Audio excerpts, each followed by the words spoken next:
So we know President Biden is blaming the media for the failure of Bidenomics, but what do voters have to say? Let's bring in Texas Congresswoman Beth Van Duyne. So, Congresswoman, you're back home talking to voters. What are they telling you about the economy? They're telling me that the economy stinks. They're telling me that whenever they go shopping, whenever they get gas, whenever they go out to eat. Now, you've got people who are trying to buy a home right now, people who may have missed a payment on their credit card. They're talking about the 17% inflation that's happened since Biden's taken office. And, they hear him complaining about it, that, the media is not giving him a fair share, a fair shake. Well, the fact is that finally, these news outlets that have been ignoring him, giving him a pass, giving excuses, blaming Trump, have got to start reporting on this, because what I'm hearing is they're sick of it. They're seeing the policies, they're seeing it everywhere, and it's got to stop, and they need to prioritize it. And the person right now that they're blaming is Biden and his administration, because directly as a result of their policies, they're facing this crushing inflation. Now, your district is just north of Dallas. Dallas, as we know from television, is a big oil city. I'm just wondering what they think of Biden's $1 trillion war on fossil fuels. Well, my district includes not only areas of Dallas, but also Fort Worth, which is another area that's got a tremendous amount of energy. The entire state has a tremendous amount invested in the energy industry for obvious reasons. And, when you talk to the businesses here, I mean, that's one thing they're telling you, that the policies that the Biden administration has begun from day one, shutting down on pipelines, decreasing the number of permits, increasing the number of regulations, crushing our domestic energy production, in actually helping other foreign nations be able to make up for that, and us having to buy energy for a time from countries like Russia. Now what Biden is saying, if Biden's not busy beating up on the media for being too hard on Bidenomics, he when he's talking about oil, he says, look, we're at record numbers, 13 million barrels per day, domestic production. We're not depleting our oil. We're not shutting our pipelines down anymore. Of course, that's one of the first things he did, was shut down the pipeline from Keystone Canada. Pipeline, day one.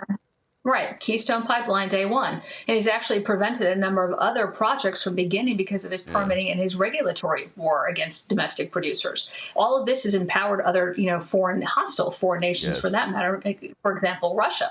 It's also made our allies in Europe dependent on those other foreign nations, where we could have been, increasing our economy if we were exporting and decreasing the costs at home. Now, Republicans in the House recognize this. We passed an energy bill. It was one of the first bills that we passed, H.R. 1, to be able to help with that. It has languished over in the Senate, being completely ignored, because the Republicans recognize in the House how much better it would be if we were having domestic production, if we were having decreases at the pump, because that affects all areas of the economy. Anybody who gets a delivery made. And we just got through Christmas and the Christmas season. We all saw the increases in the spikes in prices. The direct result.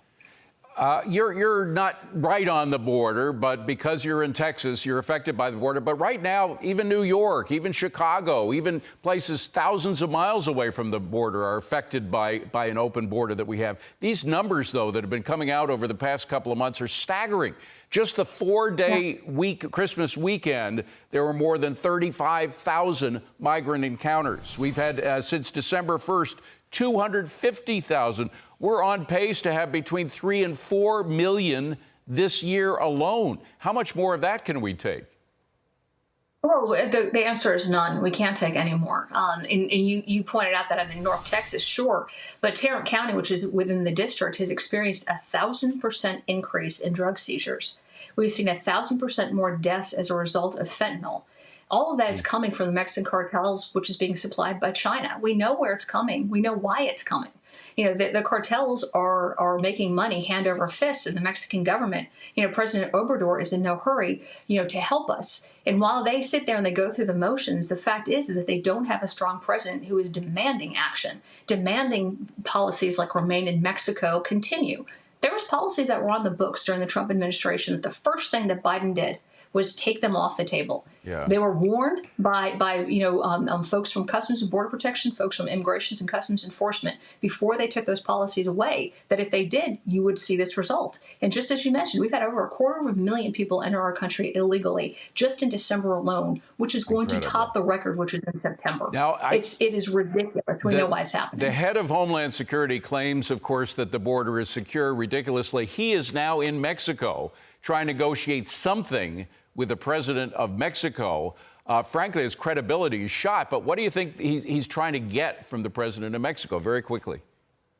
I think he's trying to get a photo op. The fact is if he was really serious about it, you'd have Biden behind him doing the exact same thing that Trump did when Mike Pompeo went down there and said, if you don't help us, there will be consequences. There are no consequences. This is a photo op for this administration. They have no intention on putting through the types of policies that we would need, which is just simply to have the laws that we already have on the books enforced. We are having to, through the House, through H.R. 2 and other measures, try to force this administration to just have policies that would secure our border. They're not doing it. Well, Congressman, despite all that, have a wonderful new year. Let's hope 2024 bodes better than the past one did.